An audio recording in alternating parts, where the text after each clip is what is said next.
Gone from Daylight, Book 1, Genesis, by Comicality.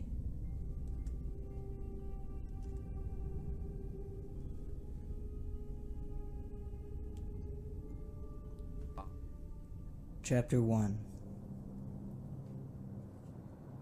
Tonight I was beyond tempted, more than ever before. This was no longer an empty threat, no longer an idea in the dark recesses of my mind. This empty feeling inside me had taken over, and my thoughts of suicide were now a reality. It was about 3 a.m., and even though Navy Pier was closed at midnight, getting out there was no problem at that time in the morning. It was so quiet, so peaceful. I believe that 3 a.m. is the darkest time of night by far, and the perfect balancing point between sunset and sunrise. Not too many people roaming the streets, not too many cars passing by, just uninterrupted silence. The ultimate perfection in the darkness of night. I had walked along this dock many times before at night, letting the icy cold waves of Lake Michigan call out to me, asking me to finally have the guts to jump in, to finally throw myself over the edge and let the dark, hypnotic waves embrace me, drowning out my sorrows for the last time. I walked in silence, tears rolling down my cheeks non-stop, but I wasn't crying. The tears were there, but the emotion was all but gone. The very act of crying was a waste to me at this point, because all the tears my body could ever produce could in no way justify the life that I have lived, or the things that I have been asked to endure. Death was my only escape. At 14 years old, there wasn't much else I could do. I couldn't move away. I couldn't start my life over again someplace else. I couldn't plead my case to anyone without letting them treat me like just a kid. The whole uphill battle would be in vain. I was 4 years from even having a minimal say in what society sees as right and wrong. I had nothing left for them to take except my life, and I refused to let them have it. I'd rather die by my own actions, on my own terms, and at my own time. It was the only bit of control I had left. Justin's just a dork, they all said. Justin's just a kid. What he says doesn't matter, they said. The kids in school teased me. I didn't have a friend in the world. I used to be labeled as a pretty boy, the blue-eyed, sandy blonde show-off who was too wrapped up in his looks to care about anyone else, which was totally untrue. But I suppose they needed to have some reason to hate me, and that was one of them. By the time I got to 7th or 8th grade, they stopped labeling me at all. The hatred had just refined itself somehow, and became more general. They didn't even need a reason anymore. No parties, no after-school hangouts, nothing. Actually, I did have one friend, one close friend who I loved dearly. His name was Richie. He was my age, and one of the sweetest, most adorable people to ever walk this earth. But like me, our beloved Lord and Savior decided to deal him a bad hand in life. He was stuck in a hospital, struggling with terminal cancer. Since he was first admitted, I've watched him change and deteriorate into something else. He was skinny, weak, sickly. He had lost his hair, and his once beautiful tan had become pale and faded. But no matter what happened, his eyes always kept their shine. He was always happy to see me visit, and he always had a warm smile waiting for me, no matter how bad he felt. I held back every possible tear when I went to see him, feeling helpless and alone. But I greeted him with the same smile he gave me, and I was strong for him, and he was strong for me. But I knew one day it would be over. No more hospital visits, no more long hugs, no more long matches of video games on his room's TV set. Soon he'd be gone. This beautiful person would be gone forever, and he'd be leaving all the perverts, deviates, killers, rapists, thieves, and every other kind of low-life scum ever to inhabit the earth behind. Why would heaven choose to take such a beautiful angel away from us, when there are so few left in this world? Richie was my best friend, but he wouldn't be around forever, and the way I felt that night, I envied him.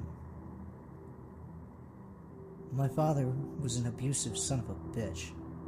Whatever words he couldn't use to hurt me, he made up for with his fists. My parents finally divorced, putting a stop to the beatings once and for all. But at what price? My mother and I didn't have enough money to support ourselves, and I was so tired of going to bed hungry. We had enough to put a roof over our heads and maybe pay the bills every 2 months or so, but that was it. My mother always seemed to have enough leftover money from her paycheck to buy alcohol, though. Funny how that worked out every week. How many times was I going to have to put her to bed? How many times was I going to have to clean up the mess she made in the bathroom after drinking too much and passing out? How many times did I have to call her into work sick, or cover her up on the couch, or listen to her cry about how poor and unfortunate we were? I just couldn't handle it anymore. I had nowhere to turn to, no one to lean on, and as if my life hadn't been bad enough, I recently had come to terms with another unfortunate turn in my life. It happened when I was 10, playing in the park with some friends, tackle football. That's when a few other kids about a year or two older than us joined. That's when I saw him. This boy, this 12-year-old boy with light brown medium hair and ice blue eyes. He was so slim, his hips were almost serpentine, and when he took off his shirt to play, I practically fell in love with him on the spot. I had no idea why I was feeling the way I felt, but I knew it was wrong. Boys don't like boys. That's just the rules of the game. But as we kept on playing, his smooth preteen body rubbing up against mine, his warm breath in my face, his long legs wrapped around me when he tackled me, I knew I couldn't hold this back any longer. Every time he touched me, his velvety smooth skin making a sensual contact with mine, my erection flared with growing intensity. At one point, they all decided to have a pile-on, and I was actually on top of him. There was so much confusion that he probably didn't even notice that I had done it, but while everyone was laughing and screaming and tussling about, I bent down and started kissing his chest. Delicately, secretively, I enjoyed myself. But when the pile-on was over and the heap started to settle, I had to get off of him, and I knew that this was as far as I was ever going to get with another boy. I felt hurt, sad, rejected, almost sick. I left the field shortly after that, and I stayed home alone crying. I just didn't understand why. Why me?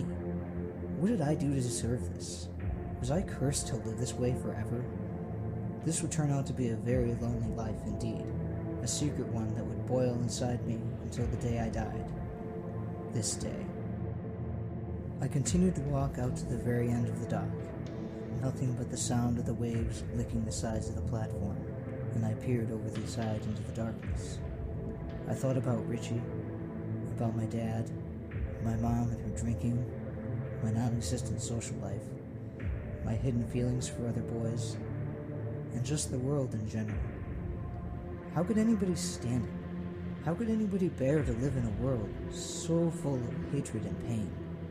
There was no love here, only torture. Love is merely a postponing of the pain to follow it. It's an illusion, a fairy tale that we tell our kids to give them false hope, to teach them how to ACT as though it is real. I'm sure it was out there somewhere, but how many people actually find the real thing? 4, maybe 5 in a year? I wasn't about to fool myself into thinking I was that lucky. It was time for me to take myself out of the equation and have some peace at last. I stared at the water, the rippling waves as they churned back and forth in front of me. I was magnetized to it, and I wanted so badly to jump in, but something was anchoring me to the dock. A fear of the unknown, I suppose, of what would happen after. Was there even an after? The last time I got this close, an officer stopped me asking me what I was doing out there. saved by a stranger, I guess. This time, my guardian angel must have been sleeping. I continued to concentrate on the water in the darkness, and just as I was ready to throw one leg over the railing, I heard a voice come from the darkness behind me. "So are you gonna do it or what?" it said. It was a young voice, a hazy teenage voice. He sounded about my age. I looked around to see who it was, but the sound was coming from behind the giant black anchor at the other end of the dock. I moved around it a little to see who it was, and caught a glimpse of a young figure hidden in the shadow. "What did you say?" I asked, trying to get a better look. "Are you going to do it, or aren't you? I figured from the way you were staring at that lake like that, you were either going to jump in or part it like the Red Sea. Either way, I'd get to see quite a show," he said. His voice was so calm, so eerily peaceful. There was something so intriguing about it, and I moved a few steps closer. Then he turned his head to look at me, and it must have been my imagination, but I could have sworn I saw his eyes flash at me. Bright flashes of gold, like a cat's eyes in the dark. But when I took a few scared steps back from the sight of it, the glowing orbs dimmed and then faded away. "Did I scare you?" he asked. "No, not at all," I lied. "What are you doing out here? Shouldn't you be at home or something?" I asked, trying to get my privacy back. "Shouldn't you? I was here first.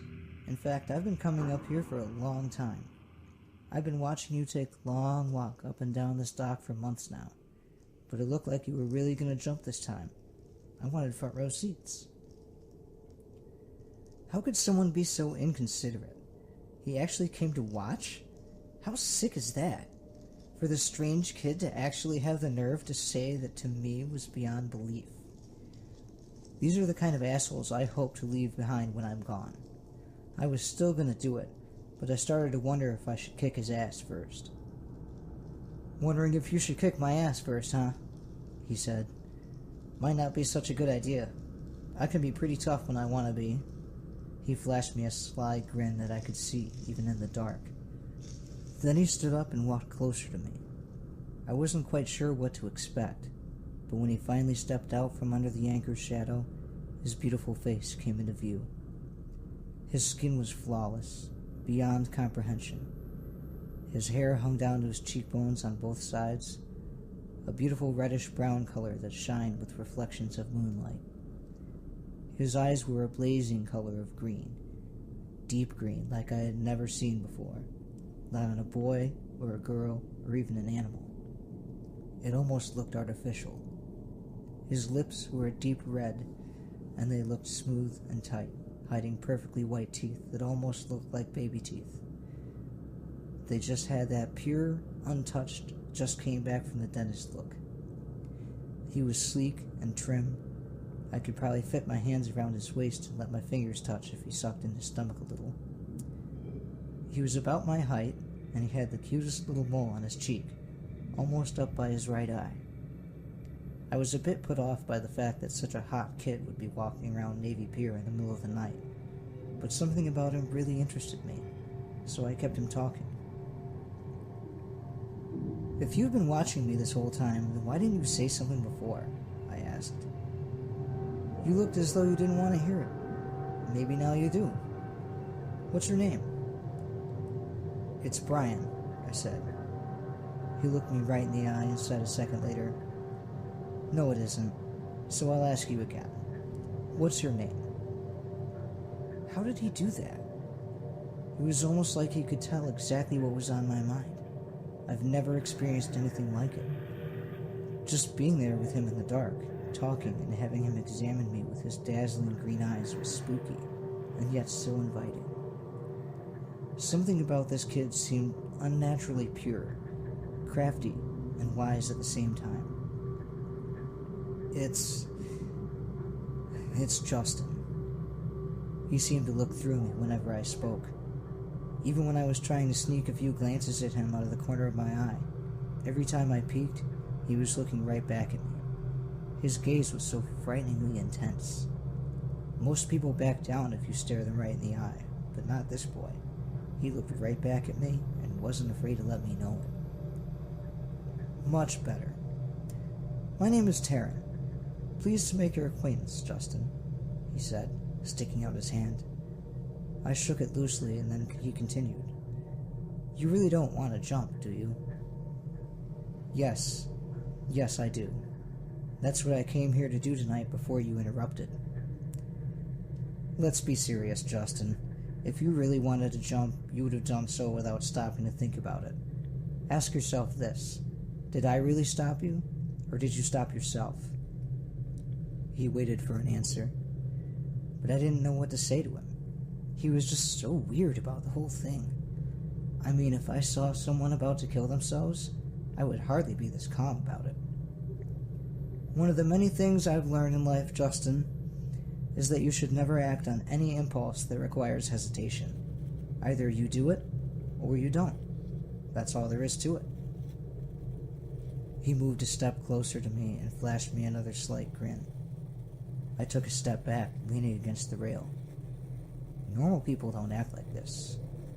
He couldn't have been a city boy. We just have an understanding in the city that you don't look somebody in the eye for too long. You don't talk to strangers at any length, and you don't stand so close that you invade their personal space or whatever. It was like he was subliminally telling me that he had absolutely nothing to fear from me at all. Not one twitch, not a shiver, not a shake, not a blink, not a single bead of sweat on his brow. It was a confidence that I had never seen in even a grown man before, much less a teenage boy. He just kept staring me down, and it rattled me a little bit. He took another step forward, causing me to lean back a bit more, and I could hear the waves splashing on the sides of the dock behind me. I was nervous, partially because this kid could be some kind of psycho for all I know. He could push me over the side and end it all right then and there. And suddenly, my survival became more important than anything else at that moment. Funny thing, a suicidal person wanting to survive. But there was something else that scared me too. His forwardness, his voice, his soothing words. They did something to me. To have such a good-looking kid be this close to me was a bit unnerving. I had never really been close with a boy before, especially the really good-looking ones. I always pushed them away, afraid they'd find out about me. Always afraid that I'd give off some telltale signal, or accidentally get an erection, or give myself away somehow. But Taran didn't seem to mind at all. It was like he could sniff me out from a mile away, and he wasn't afraid to be close to me. His eyes, his hypnotic eyes, they came closer to me with his every step, and I began to tremble as he reached out his hand to take mine. It was then that I realized that I was leaning back almost all the way over the side. Another inch or two and I would have fallen in for sure. I can help you, Justin. You just have to let me do it. His hand remained outstretched for a second, then I shakily reached up to hold it. He pulled me to an upright position, our faces only 5 or 6 inches apart. He was so beautiful. A weird feeling of infatuation rose up inside me, and my stomach felt queasy as it began to shake from the inside. I was speechless, and he could tell. He stared directly into my soul. The tension rose between us, and I had never experienced a feeling like it before in my life. Then he leaned forward, ever so slightly, as though he was going to kiss me or something. I involuntarily jerked back a little, not ready to accept whatever he was getting ready to do for me. I don't know why. A kiss from this lovely boy would be pure magic. I was sure of that. But I was acting on instinct, and the fact that a kiss from him would be so easy to get after waiting years for the chance to share one with another boy for the first time scared me off. When I jerked my head back, he stopped, smiled at me, and then grasped my hand a little tighter. "Come here. Let me show you something." He grinned, and finally backed off a little bit.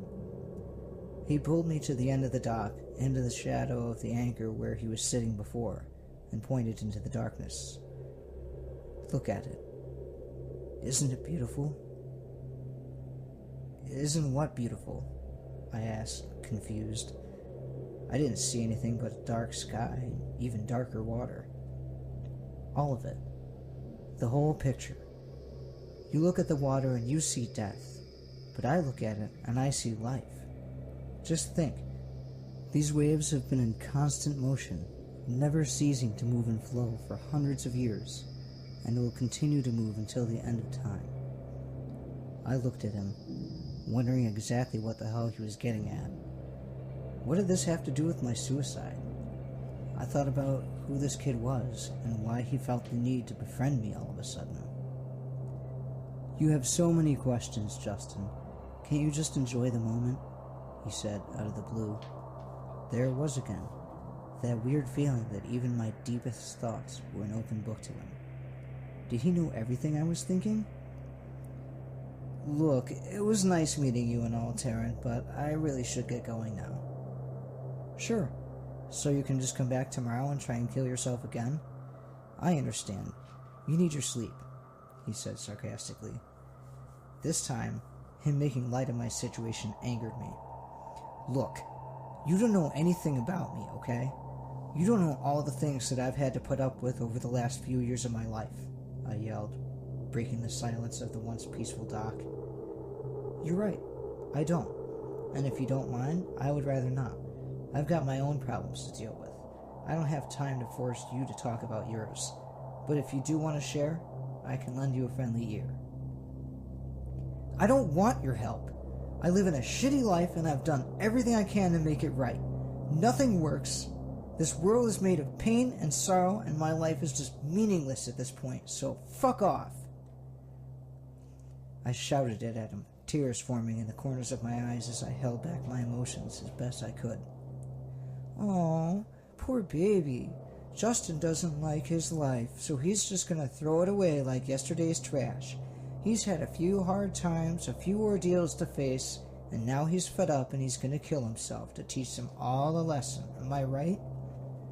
What was he doing to me? Why couldn't he just shut up and leave me alone? I balled up my fist, ready to hit him with everything I had, but I was afraid that if I started punching him, I'd never stop until he was dead. I was that angry. Shut up, okay? Just shut the fuck up and leave me alone. I said it through gritted teeth, my fists ready to fly at the next words that came out of his mouth. But he just grinned, and then he turned his back on me. He looked over the railing out into the darkness again, not even remotely worried that I was ready to beat him up to a bloody pulp right there where he stood. He simply didn't care. But I held it back. Remember what I told you, Justin?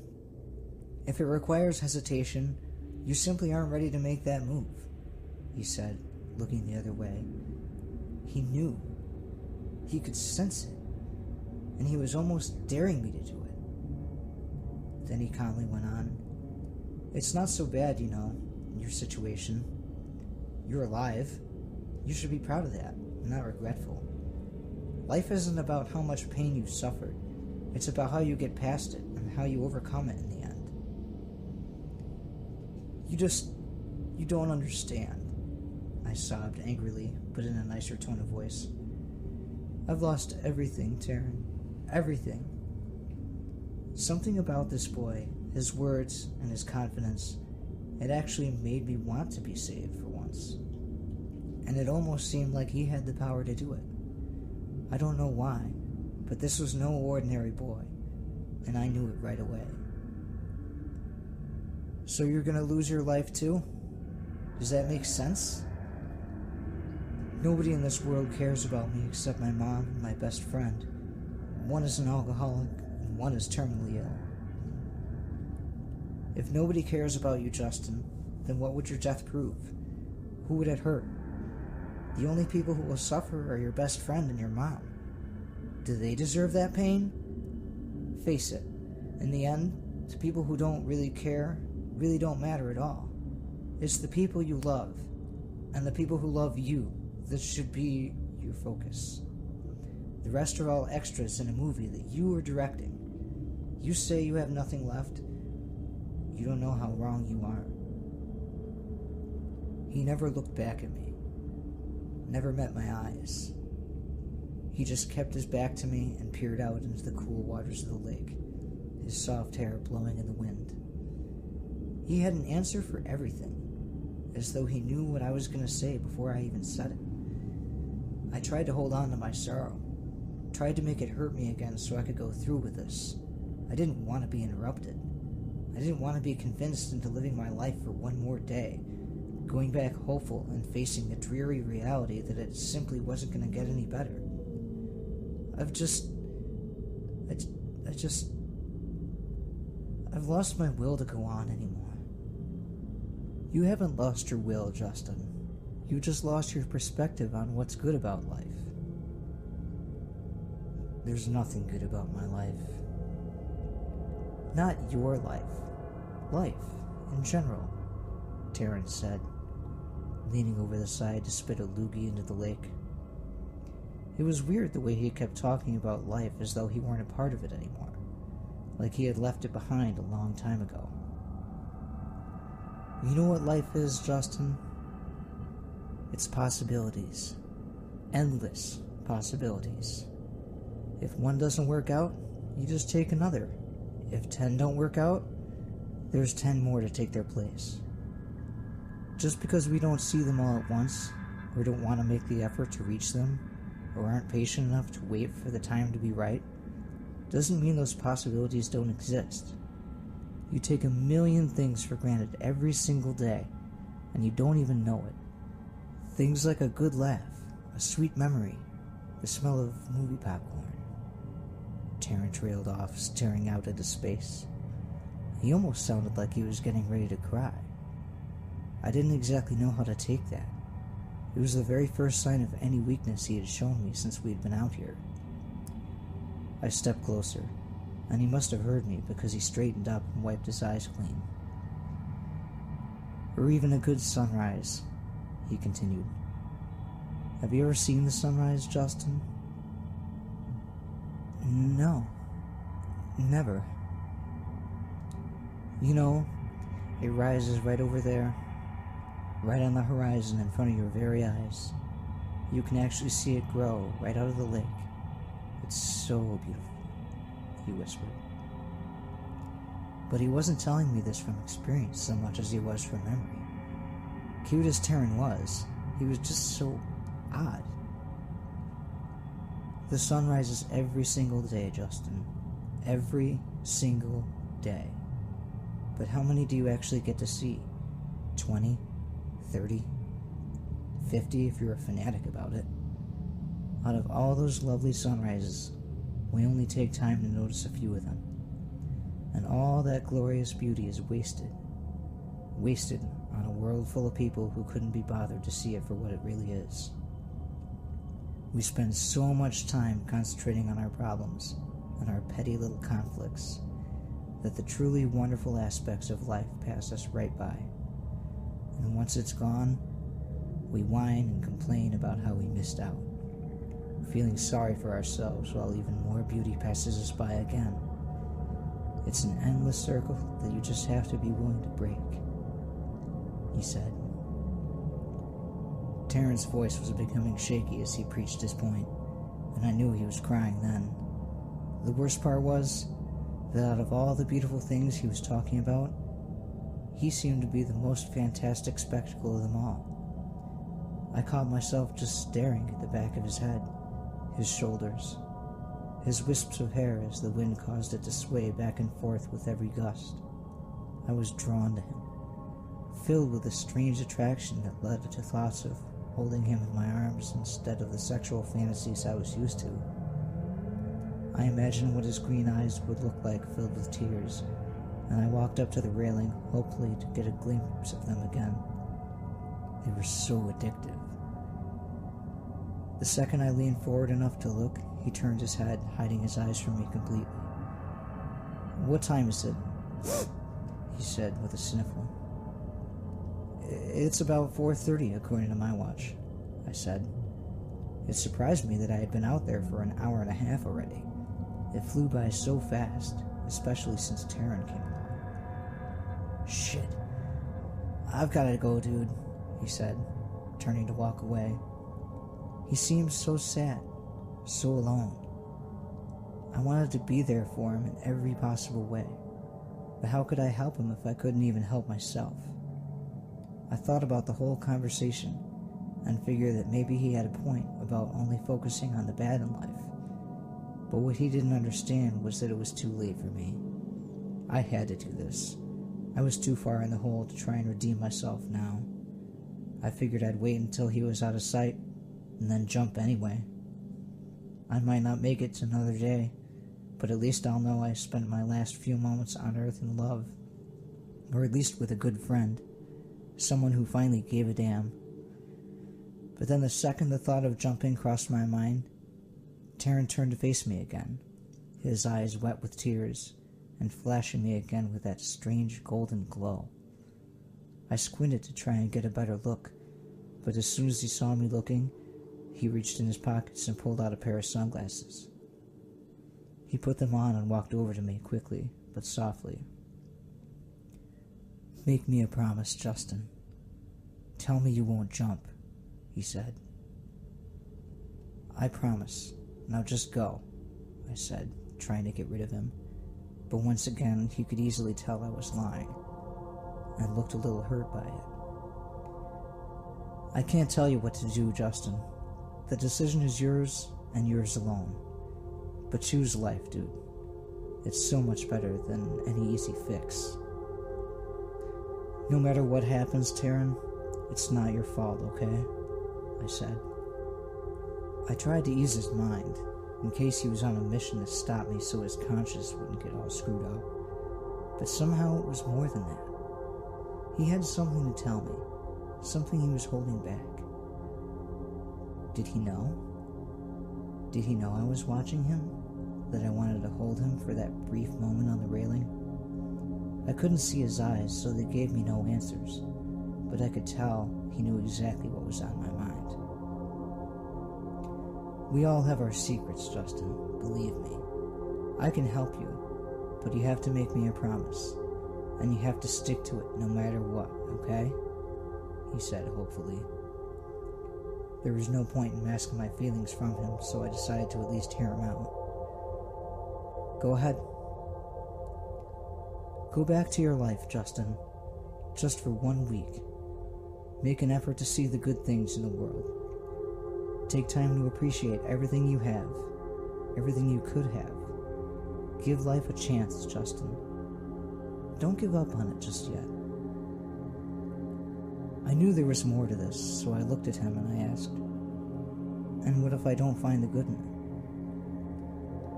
Taran looked down at his feet. His sunglasses were slightly buried under his silken locks of reddish-brown hair, and he sighed out loud. "If in 7 days of a true effort you don't find what it is you need to make your life mean something, then meet me here in the docks. 1 week from today, same time, 3 a.m. Then I can help you." And with that said, he started to walk away. I called out to him. "But what can you do? Taran? Taran!" But he just kept